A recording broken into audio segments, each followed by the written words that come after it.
that's the epitome of magic, right? Is starting to Mhm. believe that you are the magic. And Yes. what if you didn't need someone outside of you? Granted, with the asterisk of like, as the orthopedic surgeon, I'm not going to be healing my own bones if I break them, right? Like, but when it comes to the day to day of life, we can take a little bit more control over our response and our reactions to things and actually empower ourselves.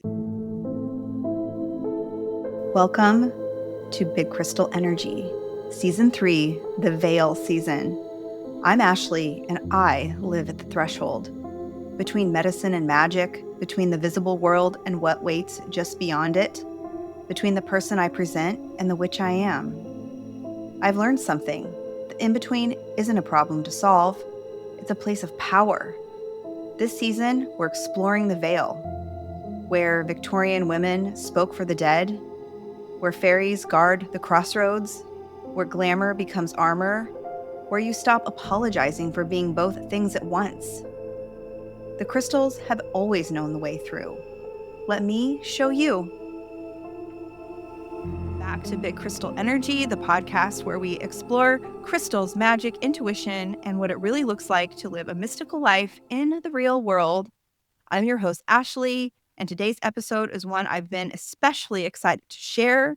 My guest today is Molly Donlan, co-host of the podcast Demystify Magic and author of the book Mundane Magic, which officially releases this month. Actually, it officially released on Tuesday, February 17th. I discovered Molly through her podcast. I was immediately drawn to how accessible, grounded, and human her approach to magic is. Her work strips away the pressure to perform spirituality and instead invites magic into everyday life, into routines, boundaries, intuition, beauty, and choice. In this conversation, we talk about Molly's life before openly identifying as a witch, including her work supporting survivors of sexual violence and how that shaped her understanding of healing and agency. We spend most of our time exploring the heart of her book, Mundane Magic, what it means, who it's for, and why everyday magic is often the most powerful kind. This is a gentle, honest, and very real conversation about making magic livable, especially for people with full lives, responsibilities, and limited energy. So let's dive in. Here's my conversation with Molly Donlan. Hello, and welcome back to Big Crystal Energy. I am so excited because today I have the queen herself, Miss Molly Donlan, on the pod. Oh my And gosh. you guys, I am so excited because I have to tell you a little thing before we get started. I was writing out all the people that I really wanted to have on the podcast in 2026. And I wrote it a while ago. And then I reached out to Molly because she has this book coming out next year. And then she said yes to come on the podcast. And I look back because I like to cross off all the people that come on. She was literally number one on my list. What an Yes. honor. Yes. I was like, dang, manifested that. Hey, that's some big crystal energy right there. Yeah. So anyway, I just wanted to share that because it really means a lot to me. I discovered Molly through her podcast with her friend Madison, Demystify Magic, which if you guys have not listened, it's an amazing podcast. They're so fun to listen to. But yes, thank you for coming on. Welcome to the podcast, girl. Thank you. I'm so excited. I remember, I'm sure you've heard the episode, but I had my manifestation list of dream guests on my podcast. And when we hit my number one, I was just like, oh my God, Christy Mitchell's coming on my podcast. So I know that feeling Yes. so well. Yes. It's like, I don't know. I mean, even this has been such a journey for me. I was like, number one, not very outgoing before. I was terrified to ask people to come on the podcast. I was terrified to even do a podcast. It's been such an evolution over the past 2 years, but it's totally brought me out of my shell, which has been so good to me. And I do really attribute it to the crystals because without their energy, I probably would not have this energy. I feel like they have made me so much more magnetic. I love it. Same. So I just want to talk to you a little bit about your journey because from listening to the podcast and just getting to know you through that over the past however many years I've been listening, I know that you did not always kind of claim this title as a witch. You had a very different life before all of this, working with survivors of sexual assault and abuse. And I just would love to hear a little bit about your journey. Yeah, I like to say I'm a recovering skeptic of magic. I definitely like if you had told me probably like 15 years ago I'd be writing a book about magic, I'd be like, "Oh, cool, some like hocus pocus Harry Potter bullshit," right? Mm-hmm. Uh, and yeah, I was very much not against, but just like that's not for me. That's someone else's world. I didn't even know witches were a thing until I was probably like 23. And so, yeah, my career before I worked with survivors of sexual violence, I did that for 9 years. It was, what I considered to be my life's work, and I threw my back into it.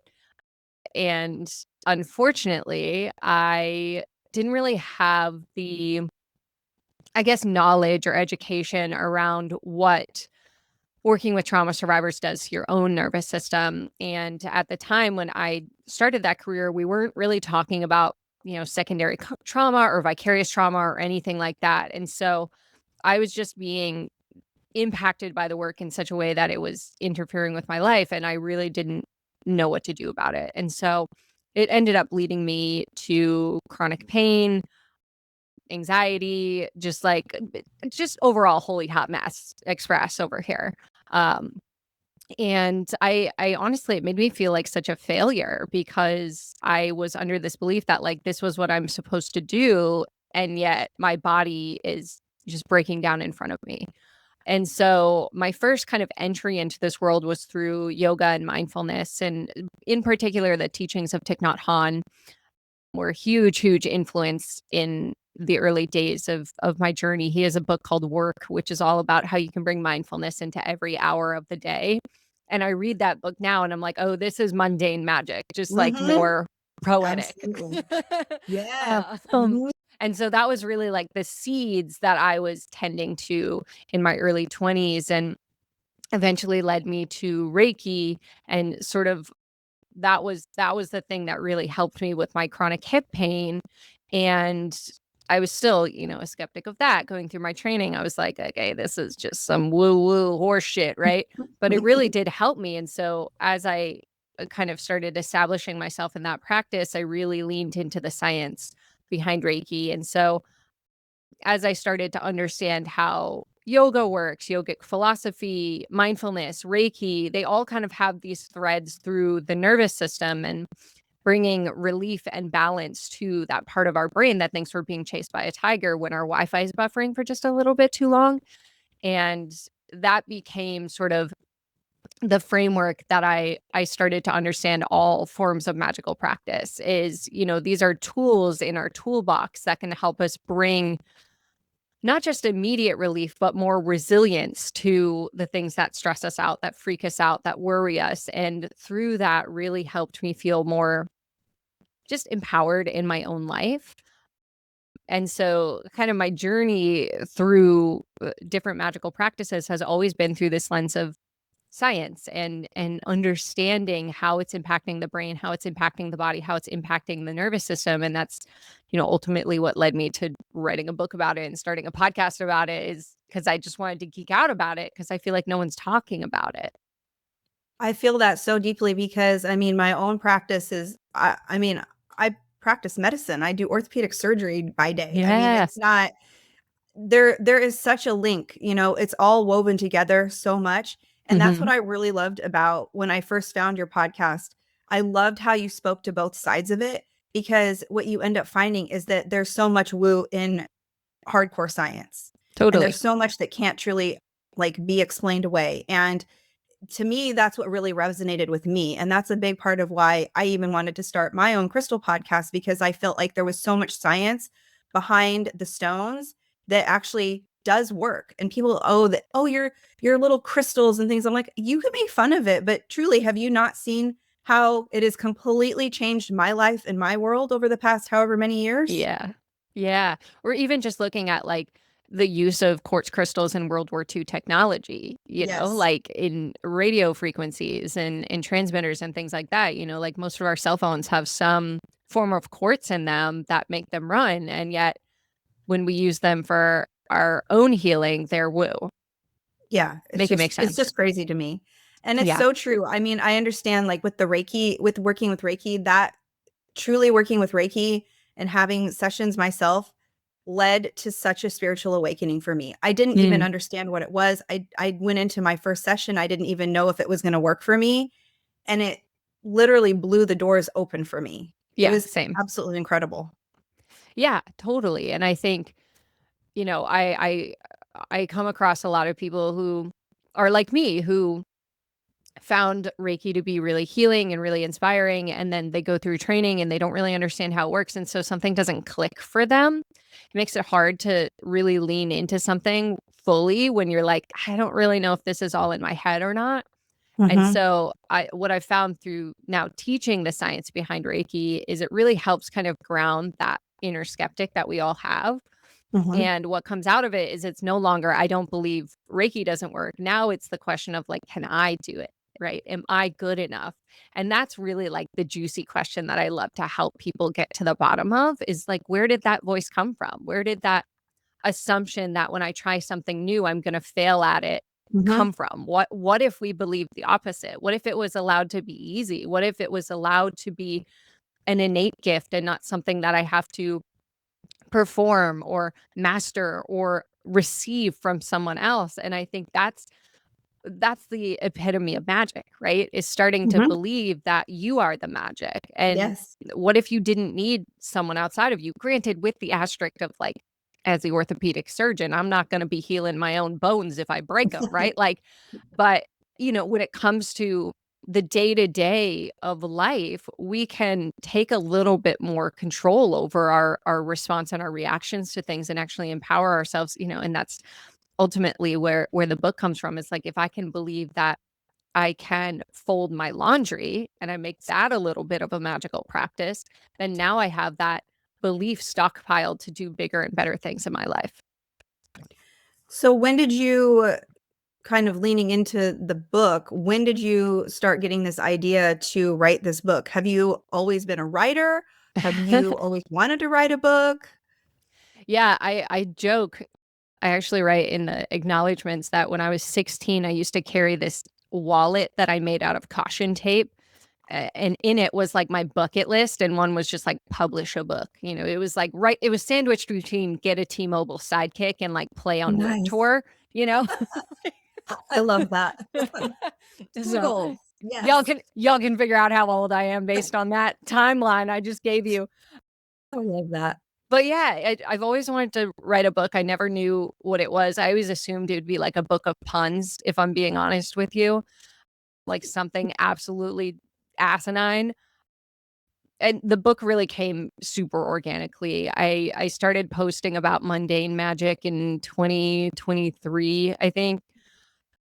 Perhaps probably even earlier, but I think calling it mundane magic started in 23.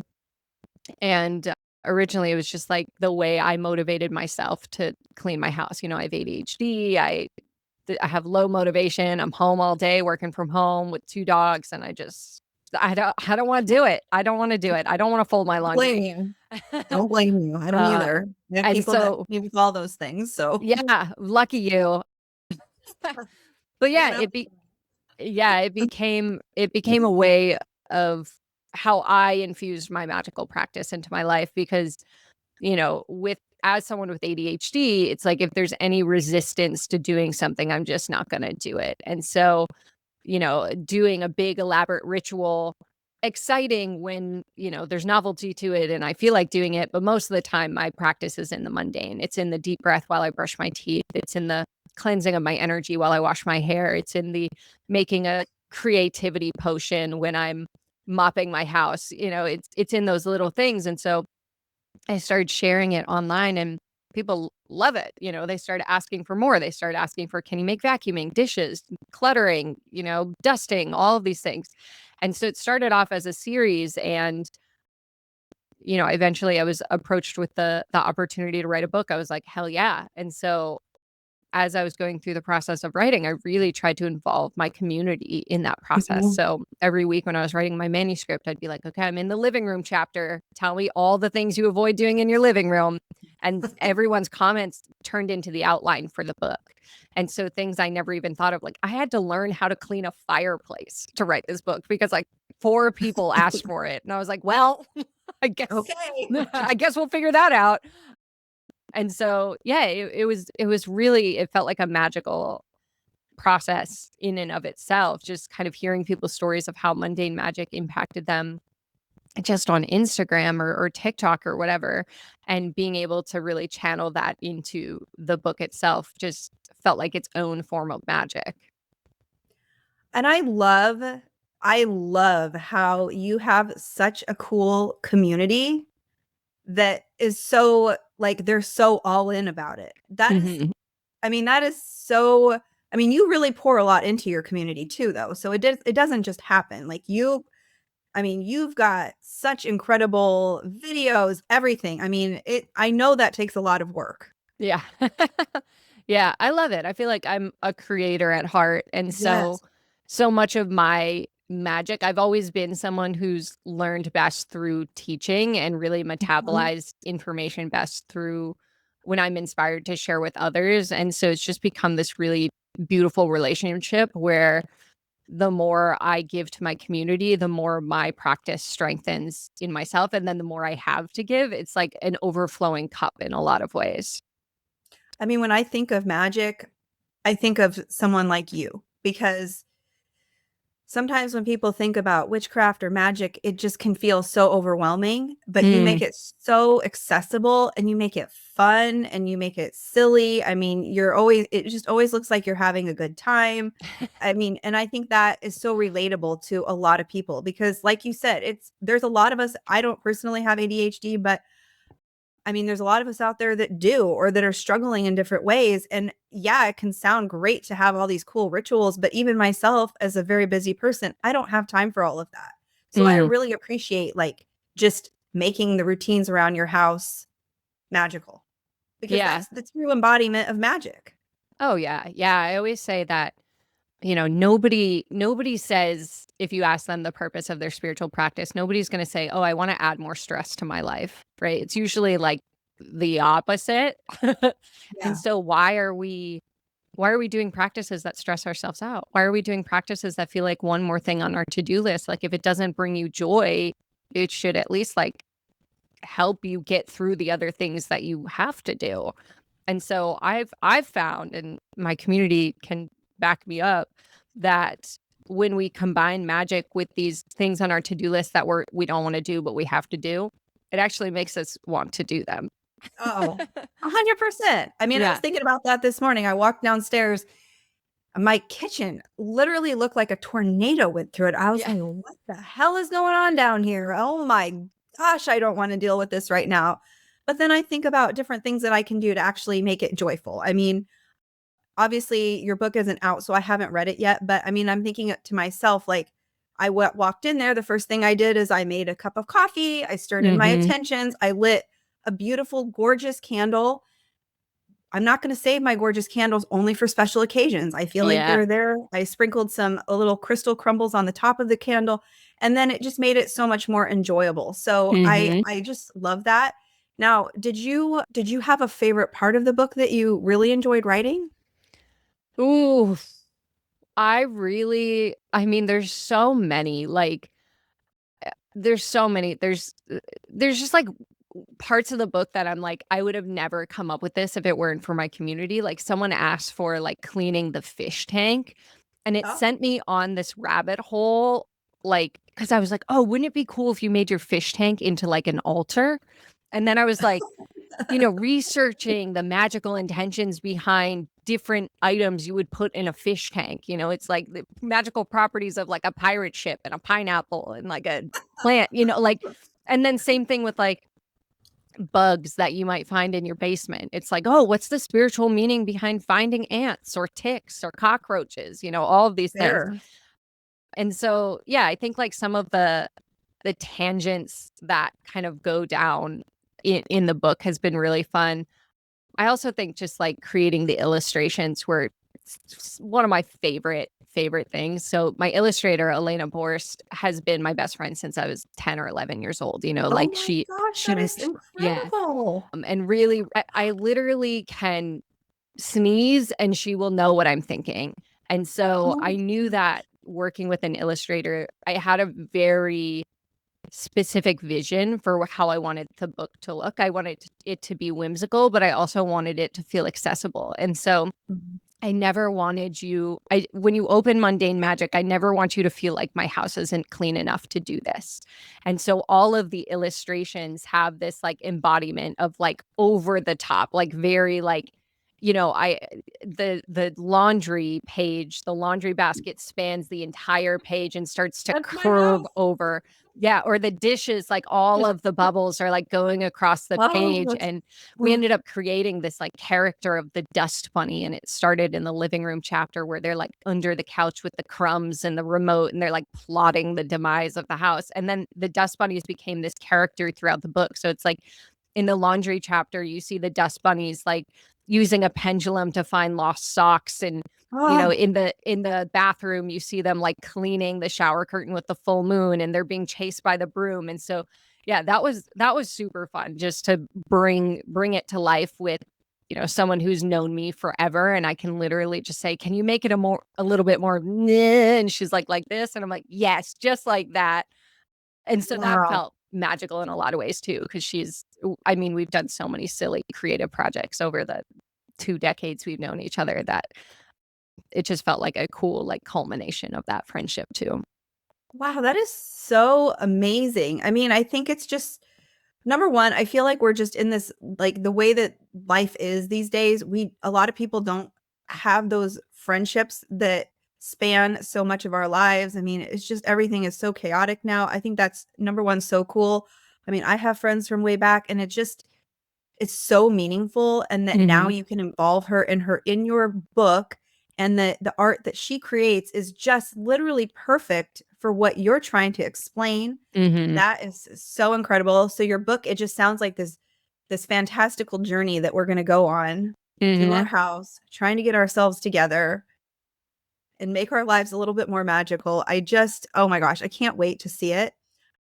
Were there areas of the book aside from the fireplace, because I know you've had quite the fireplace journey of your own at your house. I mean, so that must have been a little challenging. Were there other parts of the book that were more challenging for you to write? I mean, the appendix was definitely a bear Oh, because okay. I wanted the book to really be, a one-stop shop. Like you don't need other books or maybe you walk into a Barnes and Noble and you are have never dabbled in witchcraft or magic or anything. I wanted you to be able to pick the book up and A, know what you're doing and B, use what you have in your house. And so I really wanted the appendix to feel a lot like an encyclopedia in and of itself of different herbs and crystals and tools that you have around your house. And so that was a bear because I was very specific. I wanted it listed by ingredient, but I also wanted it reverse listed by intention so that if in one of, say, a simmer pot recipe, if you don't have lavender for relaxation, you can look up relaxation in the appendix and then find, okay, I don't have lavender, but I have chamomile or jasmine or whatever. Um, and so that was a labor of love. Wow. Just like literally going through and polling my audience and being like, okay, what did I forget? And what other spices are out there, because I didn't want it to just be what I have in my house, but like what do you have in your house? And then learning like, the spices that we think of as staples are not in fact staples in other countries. Sure. And so trying to learn, what people in Mexico have in their kitchen and how it can encompass everyone and feel really accessible. And so that was probably like I wouldn't say hard because none of it really felt hard. It was just like the most effortful because I really wanted it to be all encompassing and I wanted it to be useful. I wanted you to be able to, pick that up and create your own, kitchen grimoire based on what you have in your spices, or be able to substitute things at will, or be able to, okay, I don't have an herb, but I have a crystal I can use, and vice versa. And so, yeah, that was probably the part that took the longest, and probably could have been its own book in and of itself. That sounds like a lot. Yeah, As yeah, someone that has absolutely no idea how to do something like that, that sounds like a yeah, lot. the simmer pot section was really fun because I've been posting simmer pots on the internet for 3 years Love it. now. I don't write any of those down. Like, I don't they come off my brain and they go onto the internet and they go out there, and I really wanted in the appendix, like, 50 simmer pot recipes. I wanted, like, a simmer pot for everything. And I was like, I know I've made at least 50. And so I remember asking my audience, I was like, "Has anyone written my simmer pot recipes down?" And, like, 5 people had written, like, some section of them down, and I, like, cobbled together all these Word Yes. documents, and then someone offered to, like, go through 2023 and, like, look up all my simmer pots and write them all down. And so that was so fun just to be like, "I didn't write these down, did you?" And a bunch of people will be like, "Yeah, I screenshot every one of them." And I'm like, "Great, please help me." Wow, that's so cool. I love that the people just show up like that. That is Yeah. just to have a truly engaged community like that is just well, it's a testament to you and the things that you're providing for your community and that they're sending their love back. I think that's so beautiful. Yeah, it felt really, really magical. I was like, "Wow," like, I feel very grateful that this is my life and these are the people that I surround myself with, because I couldn't have written this book without my community, for sure. What do you think I was just thinking this as we're talking, like what do you think little girl Molly would think of you today? I think she would be so stoked. I mean, when I was like 10, I wanted to be like a YouTube star. YouTube didn't Mm. exist, but like I wanted, I was making home videos and stuff. Thank God YouTube didn't exist when I was 10, because some of those videos should not see the That light would have of been day. awesome to get that footage. Oh God, no, no, no, no. We had Speaking of Elena, my illustrator, I had an attic in my house growing up, and we used to, like, dress up in my mom's clothes and just, like, put on skits for literally no one. And, yeah, I'm, like, a theater kid through and through. I was raised on stage practically, and so I think little Molly would just be stoked. She would be so excited. She's like, "Oh, you get to wake up and just, like, be visible and, like, have a book and talk to people all day? Sign me up." I just think that it's so cool to see someone be able to make this their life. I mean, I just went to high school and I grew up in Nebraska. I had to get out of Nebraska. Like that was Mm, my only life goal.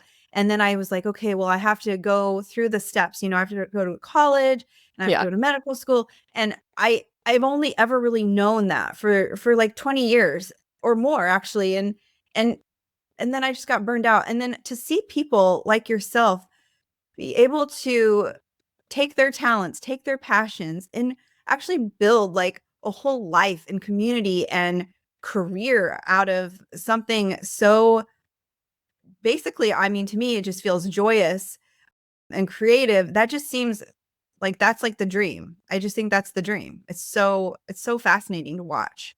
Yeah, totally. I mean, like, I'm not gonna lie and say, like, "Oh, no, it sucks," because it doesn't. Like, I feel very grateful. I have a ton of privilege to get to do what I do, and, like, also it's, like, a ton of hard work and, Oh, sure. takes forever to get there. This is, like, a 10-year journey that we're Oh, on, yeah. so I don't wanna discount that either, but, yeah, I'm very, very grateful that this is my life for sure. And I think a lot of times people can see that, right? They see where you are now with putting out a book and having a very successful podcast and having a huge community online and all of these things and they just see that. They don't see all the behind the scenes. I mean, I'm sure you have to work a lot on all this stuff behind the scenes. Yeah, and I also, I have to give credit. It's not just me. I've got a team of people that help me do what I do. It was just me for a while, and that was fun, but that was also exhausting. Um, and so yeah, this year I actually, hired my first employees, and really like got to do a big team retreat and fly everyone out to Maine and like just spoil the So crap out of them cool. for a week. And that's what I've always wanted to do. I've been in management roles in corporate America and in nonprofits before, and I used to hate when I had an amazing, amazing employee and like couldn't do anything for them. It was like I can't pay them what they're worth because someone above me tells me I'm not Right. allowed to. I can't give them extra time off. Like I can't even, buy them a fucking lunch. And so I basically, when I left corporate, I was like, I want to be the best boss on the planet. Like, I just want to feed the people that I surround myself with it because they're the only reason I can do what I do now. And so it's cool that I get to kind of like, uplift other people too. And what's cool is a lot of the people on my team are graduates of my Reiki training program. I So I've love that. I've gotten to see them from that budding curiosity around magic to like being full blown like powerful fucking witches and just So cool. so cool. Yeah. When you were writing your book, did you feel like, I mean, because you're very, I mean, I feel like you really show up as yourself very authentically online. Like, Mhm. I just feel like people really know you because you just show up as you are. You're not, you show up every day in different ways. Some days you're beautiful and glamorous like this, and some days you're just, in your jammies or whatever. And I think that's so relatable. And I feel like you've shared so much just through your online and your podcast. Was there anything that felt vulnerable when you were writing this book, or anything that felt vulnerable in the process for you? I think just the general like holy shit I'm writing a book felt vulnerable, like as much as I, say like, oh, it was on my bucket list, it's like, can I actually do this? I'm a girly with ADHD that can barely, you know, get groceries on a regular weekly basis, like, and so I think for me, there was a little bit of underlying fear that like, oh, like, am I going to be able to finish this? Am I going to sustain the excitement about it until it comes out? Cause it's like a 2-year process to Oh, write a sure. book. Nobody tells you that. Like, I was like, what do you mean I have to wait 15 months before people can pre-order it? I want to pre-order it now. Like my audience wants it now. So there was like a fear of like, oh, what if like people don't give a shit about it, when it finally comes out, which fortunately my audience has proven me wrong on. So thank you for that. We're all so excited. Yeah, and I also think, there's a vulnerability in writing a book because people don't know me necessarily when they read it. Mhm. There's a lot of grace that I feel like I'm given by my community because they know me really well. And so when I don't know an answer to something, I always try to be honest about it, or if I'm wrong about something, I'm open about that. But, there's always this fear that like, someone's going to cancel me over my book or whatever. Like, what if I got something really wrong or whatever? And obviously, like I go deeper into my story in the introduction than I probably ever have. And so it's like, all of those things, there's like this, yeah, it's a little bit of a fear of like, what will people think? But I think while I was writing it, I was really using my practice to move through that. And so now that it's, like, about to be birthed into the world, I'm like, I really don't give a shit. Like, I'm not gonna read the Yes. reviews. Like, those are not for me. Like, not everyone has to like it. And also, like, I'm just a girl at the end of the day. Like, if you don't like it, you can return it, and that's okay. Like, there's a different book out there that's perfect for you. And I have no like, I don't think I have that need for everyone to like me that I maybe had a few years ago even. What do you think it's gonna feel like when you walk into a bookstore and see your book on the shelf? I have no idea. I really don't know. Like, a part of me is like, I feel like it will feel just like coming home because it feels so normal. Like, the whole process has felt really easy. That's how I know it's in alignment. It's Mhm. just kind of unfolded one step after another. Like, I really haven't met any like resistance I've had to like work really hard to overcome. So part of me feels like, yeah, of course I'm in a story, like it feels like Of that's a part of course. it. Um, Mhm. but I also have no idea. Like, will I cry? Will I break down in tears? I don't know. Will I freak out? Will I don't know. Will I just buy them all because I'm excited? I don't know. I have no idea. Like, I'm kind of just, like, excited to find out, really. I just hope that when you go in to the first store and you see the book, that you at least get a picture of yourself Oh, in hell that yeah. moment, you know? Oh, You hell have yeah. to. You have to share that with us because it's a huge accomplishment. I mean, anyone that I know that's written a book, it's such a long process. It's a huge Mhm. accomplishment. It takes so much time and energy, and it's emotional and it's exhausting and it's fun, and there's so many emotions and everything that go into it. I mean, not that I know myself, but I could imagine. And, to see that physical object just sitting there open for the world to see, it gives me chills just thinking about that moment for you Yeah. because that's such an Yeah. accomplishment. I think for me, I'm more excited about, because there's excitement around like the publication and like, signing all these books and seeing everyone and whatever. I'm more excited about 5, 10 years from now, like walking into a random witch shop and seeing my book on the, Yes. like the long, like I really wanted it to be a staple in, Mhm.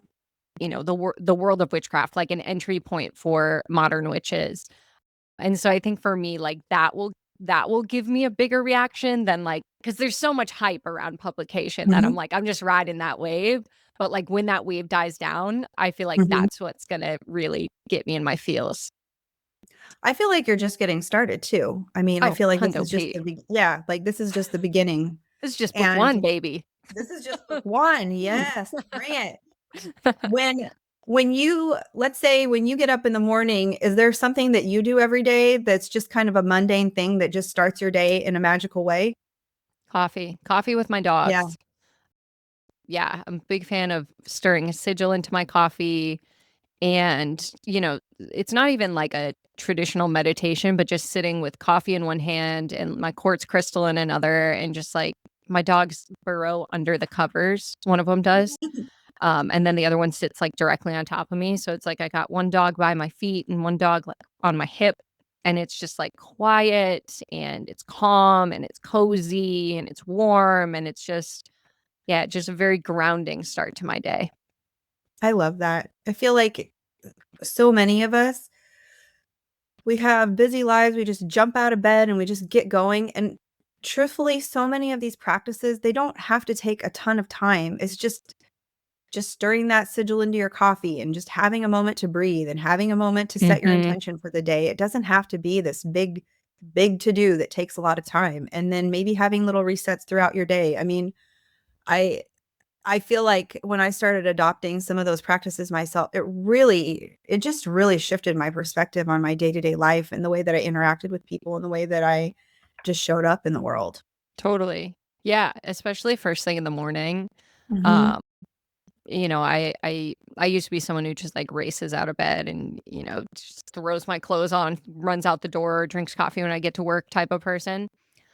And really when I started slowing down my mornings, that's when I feel like my life started to shift in the direction I wanted it to. Cause it was like, okay, I'm gonna start with me and my needs before I let anyone else in or anything else in. Yeah. Are there things, like, times throughout the day when you're doing certain things that really are anchors for inspiration for you? Mm. Yeah, I mean, I throughout the whole day really is kind of inspiration, like I have little mini altars all throughout my house. And so Mhm. it's like, when I sit down at my desk or when I sit, I have a sleep altar next to my bed or one in my bathroom for my skincare or whatever. But a practice I've been doing lately that has felt really inspiring that actually came from one of my community members, one of our podcast listeners referenced it once and I was like, "That's genius," is every time I take my dogs out, I take a second to ground because I'm already outside, and especially, like, now it's winter, and so I'm like, "Oh, I don't wanna go out," but I take a Sure. second to ground and just breathe in the fresh air and just, stretch my body, shake it out, whatever I feel like I need, but just be present. Like, half the time, I don't even take my phone out with me and just Yeah. look at the trees and look at nature and look at my dogs and the gratitude I have. And just for those couple of minutes, it's my reset for the day. And it's nice. It's a nice mundane practice because they got to go out, right? They got to go out. And so Yeah. every time I do that, a little reset. Little reset. I mean, I do this like practice usually when if I'm at work during the day on my lunch, I'll try to go outside, take a little walk. I can't even, I get so many downloads of things Hmm. during that time when I'm just Yeah, looking around, looking at the trees, noticing how the trees have changed, being grateful that I'm outside and the wind is blowing. It's not these big things. It's just these small moments and just allowing yourself to experience that. And then things really start flowing in. totally. Now, I have another question, and I'm just curious. Do you consider yourself to be any kind of like specific type of witch? Or do you kind of resist labels? Yeah, I'm not, I feel like I can't put myself into a box. It depends on the day. Also, I feel like the labels are so nebulous. It's like, who Mhm. came up with the labels, right? Like Well, I don't your know. definition of a green witch and mine might be different than someone else's. And so I usually say like I'm a mundane magic witch because then, that makes sense. Now it feels weird to say that because it's like, oh, you're just promoting your book. But like genuinely, That's like okay. yeah, totally. I'm gonna scream it from the rooftops when that thing is out. But I genuinely like 95% of my practice is in the mundane.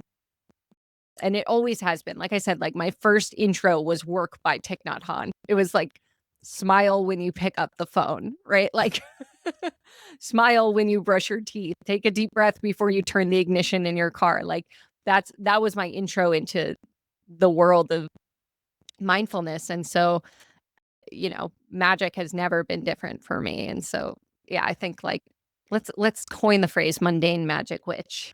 I love that. I think of you a little bit of as like a glamour witch. I love all of your Ooh, you are I love because I it. mean, among other things, because you always do these amazing like crystal inspired makeup tutorials which are so fun. You're like, "Okay, guess what kind of crystal I'm gonna be today?" And I'm like, "Wow, I can barely put lipstick on." So, I'm always Lipstick impressed looks by great.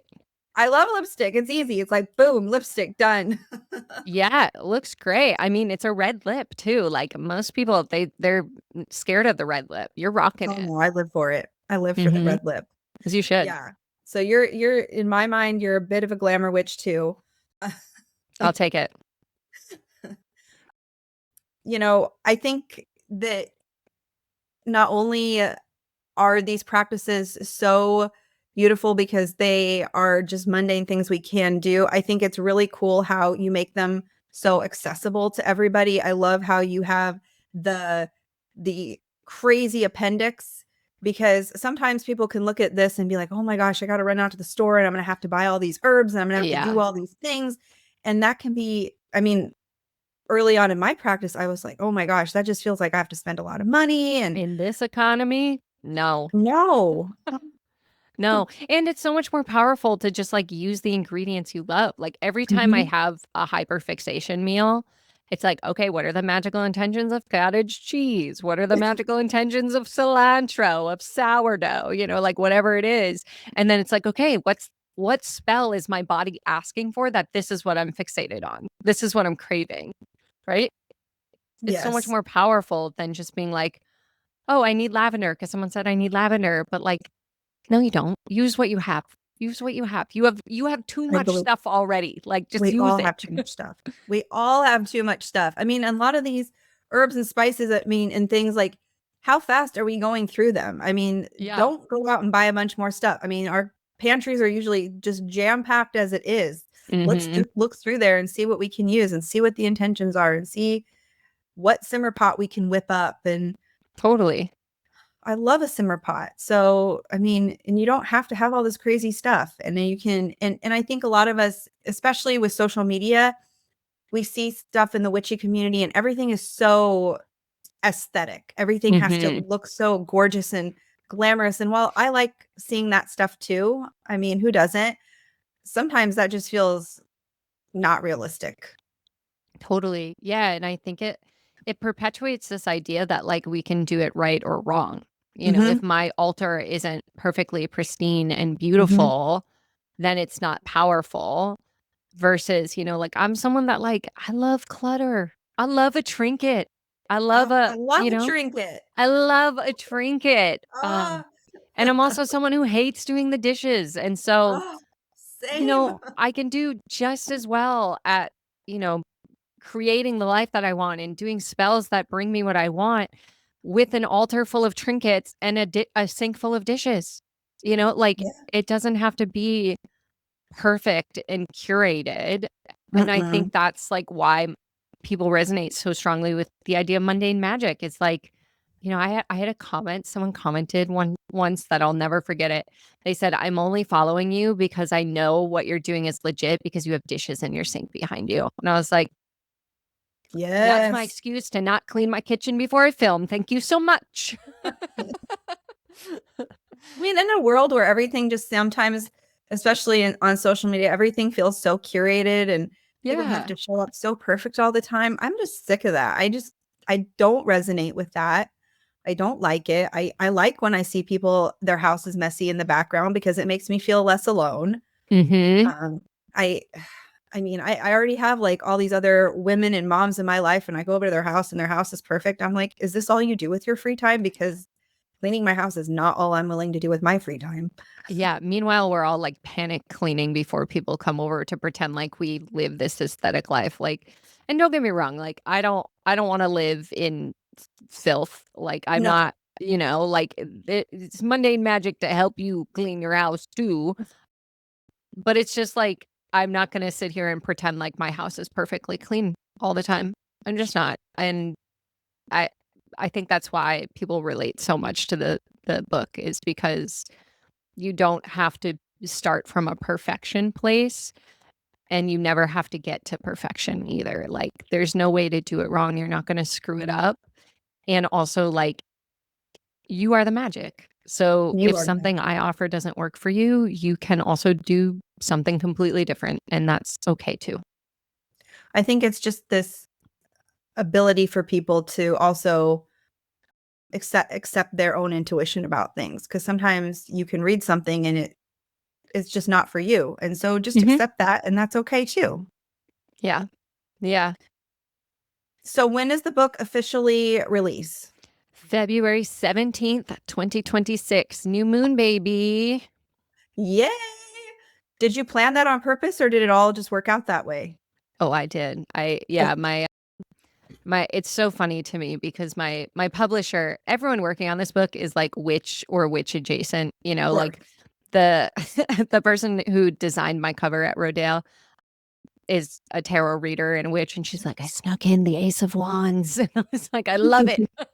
Look at the pentacle. Like and so they gave me a couple of choices of dates, and I was like, what if we did this date because it's a new moon. And I literally like texted my astrologer and I was like, I need backup. Like, give Yes. me all the reasons why we need it this day. Didn't even need that. They were like, oh no, that's a great idea. We love that. And I was like, Oh, so yeah, it was a very intentional date, but also timing. We wanted to kind of get it out there when like not necessarily in the new year, new me energy, but definitely yes. before like the spring cleaning energy. Cause that's, I feel like spring is when we reawaken energetically and kind of feel motivated to do some of these things. So wanted to get it out there before that. And yeah, the new moon happened to fall on a Tuesday. And apparently books are always released on Tuesdays. So Oh worked my out. gosh, that I love that. Magic. Of course, it's magic. So as this episode airs, it's airing on February 20th. So Hmm. It's Molly's book already out. will be live when this episode comes out. I already have mine on pre-order, so Yeah. Wherever you get but yeah, books. Yeah. wherever you get books. And there's audio, there's ebook, there's a hardcover version. Any of them are good. Any option is great. Take your pick. Or, you could get all three. That's cool too. Yeah, that's awesome too. Well, I have a few just like quick closing questions I want to ask Cool. you before we wrap up our time here. I want to know, what is your favorite crystal right now? Oh, it's clear quartz always. It doesn't I change. Yeah, Oh, I love I think I have those earrings, like a very Woo! similar style of those earrings. My friend just gave them to me for They're my birthday, gorgeous. which was over the weekend, and I was like, these are the earrings that I need to wear today. Yeah, they're Um, gorgeous. yes, they're so fun. What are you currently reading? Okay, I am reading it's not a witchy book, I will tell you that. I am reading Between Two Kings by Lindsay Straub. It's God, I was not. So the first book in the series is called Kiss of the Basilisk, which is just if you're not into like spicy romance involving a snake human, I don't think Okay. you should go further. But if that sounds up your alley, I think you should maybe check it out. You guys, Molly is a prolific reader, so I had to ask what she was up to. Yeah. Yep. I probably should have told you, like, I'm also reading a book called Lights, Camera, Witchcraft, which is about Okay. the history of mm, modern movie portrayal of witches and how that Oh, ties into like yeah. societal beliefs around like women and the patriarchy. And so I probably should have gone with that one, but like, I love both. yeah, Do you tend to read one book and then move on, or do you have multiple going at the same time? I usually have between 2 and 3. So I have, if I'm reading a nonfiction, I'm always reading a fiction at the same time. And if I'm reading something with my ears, I'm also reading something with my eyes. So I have a third book. I can't remember the name of it that I'm reading with my eyes on my Kindle right now. What is it called? Not Quite Dead Yet by Holly Jackson, who is like a Mm. Good Morning America choice. I just started that last night, so I have no thoughts on it. But yeah, the other two are audio, and I like to go back and forth between like a fiction and a nonfiction audio, you know? Yeah, makes sense. Now, I know that since this episode's already going to be coming out towards the end of February, but I still want to ask, and aside from your book, what else are you looking forward to in 2026? Oh gosh. I feel like the book is just like all It's like consuming major. my entire year. I think I'm just like excited. I'm excited to get beyond the excitement of publication and just like hear people's thoughts about it. So that's a big one. And then I think outside of that, just like whatever opportunities the universe brings me that I am completely not like are not foreseeable to me at this moment. Because I feel like the last couple of years, everything that I've planned for, like bigger, better things have come around the corner that I didn't expect. So now I'm like, I'm just following the path. You bring me whatever you want, universe, bring it on. So I'm just excited for whatever sort of unexpected fun comes my way in the new year. And we'll see. It's going to be a big year for you. I feel it. Yeah, that's what everyone keeps saying. I think I'm excited to write the next book, like the Sure. momentum is there and I really enjoy writing and so excited to kind of see what creation comes out of me next. Awesome. I can't wait. I can't wait. Do you have a favorite place that you've ever traveled? Ooh, I love Cleveland, which is like such a weird answer. Okay. That was so not the answer. I was like, Yeah. I don't know. Cleveland. I've been to Cleveland twice. I just really like it. Okay, Um listen, Cleveland. I am so fascinated by this. Literally nothing. That's the thing is like I feel like everywhere I'm not like I've traveled a lot this year, but I'm not like a traveler. Like if you're like, "Oh, what's your favorite place?" Like the vibes in Cleveland have always been really Okay, good. guys, we need to go to Cleveland. Apparently, well, I there's that famous Buckland Museum of Witchcraft in Cleveland. Have you been is there? See, I didn't even know that. Mhm. I should have started with that, but I'm like, "No, there's just a Well, coffee now you shop I know love." if you I go don't to know. Cleveland, you have to go to this Yeah, famous damn. Buckland Um Museum of Witchcraft. yeah, I also love Seattle. Okay, I've been to Seattle a couple of times. But I think I love it because it feels like Maine, but just bigger. It feels like sure. Portland, Maine, but just bigger. Yeah, those are probably like my top 2 off the dome right now.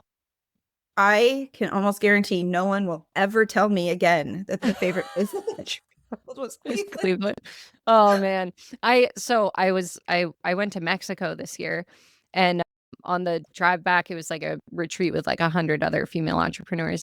And someone on the bus I was meeting, and she's like, "Oh, I'm from Cleveland." I was like, "Oh, I love Cleveland." And she looked at me like I had 7 heads, and I was like, "Sorry." And she's like, "No, nobody's ever said I love Ever. Cleveland, but I love Cleveland. What?" And she's like, "What is wrong with you?" That is so funny. Oh my gosh. I love that. That is so perfect for you, honestly. Yeah, yeah. Do you have a favorite? Sorry. I can't. It's No, too it's funny. fine. It's fine. Yeah, you can tell I'm like just sharing off my head because I'm like, should have thought that one through. Cleveland's a weird answer. My favorite coworker is from Ohio, and he never really has anything fun to say about Ohio. So I'm like, Yeah. okay. I mean, okay, let me give you a more thorough answer. I think Cleveland was the first place I ever traveled on my own. I went to the Okay. Alternative Press Music Awards when I was like 22. Um, Cool.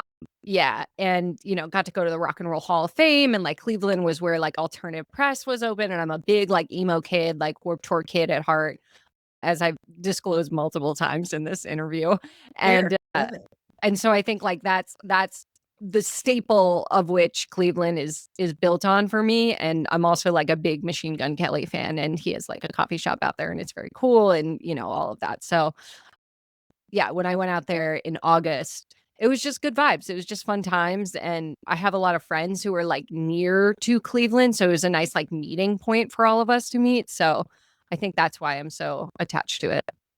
Well, my best friend Anna, her and I have been friends since 7th grade. She is a huge MGK fan. And Hey. like literally every day she's sending me more songs. She just went to the concert. She's like, "Oh my gosh, Ashleigh, I don't even think I can tell my husband how hot he is." And and then you had said something about how you're pretty sure he's a witch, and I was like, Mhm. "Oh my gosh, check this out. He's totally a witch." And No, he's totally a witch. he Yeah. for No. sure is though, right? Oh, yeah, he's got an 100%. astrologer on speed dial. Yeah. He gets energy healings, right? Like, I listened to an interview where he was talking about his Lost Americana album, which came out this year, and he talked about downloading it from the Akashic Records in, like, Oh, yeah. full sincerity to this dude bro who was just like, "Yeah, cool," like, clearly didn't know what he was talking about. Dude's No. a witch. Dude's a witch. I Oh. like, that will be, like I will have, like, a dissertation on it one day, I swear. Oh, you should. I love it. I love it. My friend just sent me some of his perfume for Mm, Christmas, and I was like, it's good. "Oh, actually, this is like has a Smells good like I cool like witch it." girl, right? Yeah. Yes, it does. That's my signature scent right now. I was like, "There's no way. Like, this is a witchy scent." It's got vetiver, Mhm. patchouli, Yes. incense. Yeah, Mhm. it's dude's a witch. Oh, yeah, I love it. So, what is your most magical item? This is my last question for you. Like, what is, like, your go-to item? Like, in life or in my practice or Yeah, just in your practice, like, what's, like, your one thing that you always kind of fall back on that you like to work with? clear quartz. Yeah, Yeah. for sure. That's I feel like I'm a crystal girly at heart, Mhm. and clear quartz and I would just always come back to each other. And I also think, I've worked with so many crystals over the years, and I always come back to clear quartz. And now I've been doing a practice where instead of working with like a crystal directly, I've been using clear quartz to like connect with the crystalline matrix of the earth and call in Ooh. different crystal frequencies. And so like Mm. instead of like working directly with fluorite, I'm using clear quartz to tap into the frequency of fluorite and amplify it. And I feel like that just resonates so much more strongly for me. So Oh, wow, that's clear quartz. fascinating. Yeah, try it. Oh my gosh. Well, thank you so much for your time today, Molly. I really, Thank really you. appreciate it. Where can everybody find you? I mean, if they don't already know about you. Yeah, you can find me at mollydonlan.com, or, wherever you're listening to this podcast, just search up Demystify Magic and find me there, or, find the book wherever books are. All right. Well, thank you so much. It's been so fun chatting with you. Now I'm really feeling like I need to take a trip to Cleveland. Um, Please let me know if I influence anyone to go to Cleveland, like that will be the pinnacle of my influence.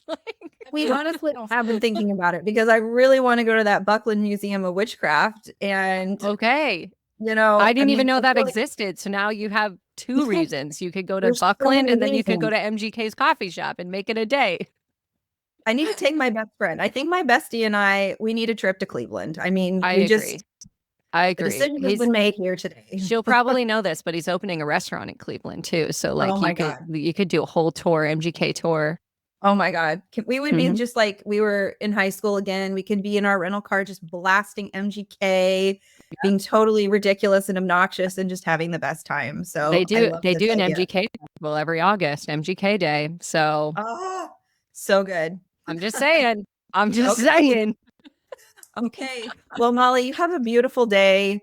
Thank I'm you. so proud of you and happy for you. It's such a big accomplishment. And just go keep spreading your magic, just like you always do. Yeah. Thank you so much, Ashleigh, for having me on. This was a blast.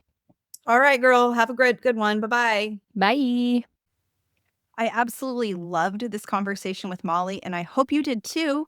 Her book, Mundane Magic, is officially out now. And if you've ever felt like magic was something you admired from a distance, or something that felt intimidating, inaccessible, or just not made for real life, this book is such a beautiful invitation back in. You can also find Molly as the co host of the podcast Demystify Magic, which I highly recommend if you're looking for grounded, thoughtful conversations about spirituality without the gatekeeping. As always, you can find links to Molly's work in the show notes. If this episode resonated with you, I would love it if you could take a moment to rate, review, or share Big Crystal Energy with someone who might need a little more magic woven into their everyday life. If you pick up a copy of Mundane Magic, please tag me and Molly. We would love to see that you're reading the book. Thank you so much for being here, for listening, and for continuing to explore what magic looks like when it's lived, not just imagined. Until next time, stay curious, stay grounded, and keep your big crystal energy. No, that's what I'm trying to say, but you guys know what I mean. Have a good one. Bye. Thank you so much for spending this time at the threshold with me. If you want to go deeper, follow me on Instagram at mystical.mama.ash, where I share daily crystal magic and behind the scenes of this liminal life. You can also find resources, previous episodes, and ways to work with me at bigcrystalenergy.com. We're also on YouTube at Big Crystal Energy Podcast. And if this episode resonated with you, please rate it and review it and share it with a friend that you think would connect with it. It would mean so much to me and helping build this beautiful community of other magical friends and crystal workers. Thank you so much. Until next time, bye.